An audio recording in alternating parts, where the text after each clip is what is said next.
राहुल गांधी की अगुवाई में कांग्रेस की भारत जोड़ो न्याय यात्रा आज यानी शुक्रवार को मणिपुर से शुरू हो गई है और यात्रा शुरू करने के दौरान राहुल गांधी ने कहा कि देश भारी अन्याय का सामना कर रहा है, इसलिए भारत जोड़ो न्याय यात्रा निकाली जा रही है। उन्होंने यात्रा की शुरुआत के मौके पर यह भी कहा कि एक ऐसे भविष्य का दृष्टिकोण पेश करना है जो समान भागीदारी वाला और भाईचारे से भरा हो। राहुल गांधी ने कहा कि 2004 से राजनीति में हूँ, पहली बार हिंदुस्तान के एक प्रदेश गया जहाँ पूरी व्यवस्था ध्वस्त हो गई है और जिसे आप मणिपुर कहते थे वो अब रहा ही नहीं।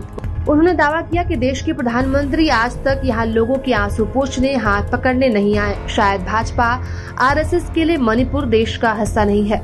29 जून के बाद मणिपुर अब मणिपुर नहीं रहा, ये बंटवारा हो गया और हर तरफ नफरत फैल गई।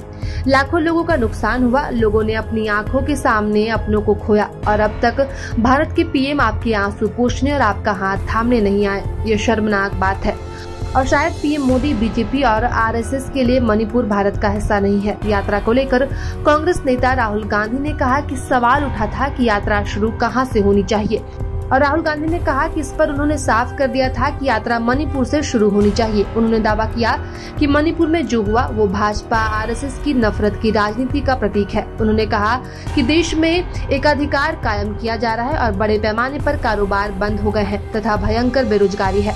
कांग्रेस के पूर्व अध्यक्ष ने कहा कि भारत भारी अन्याय का सामना कर रहा है और इसलिए यात्रा जरूरी है।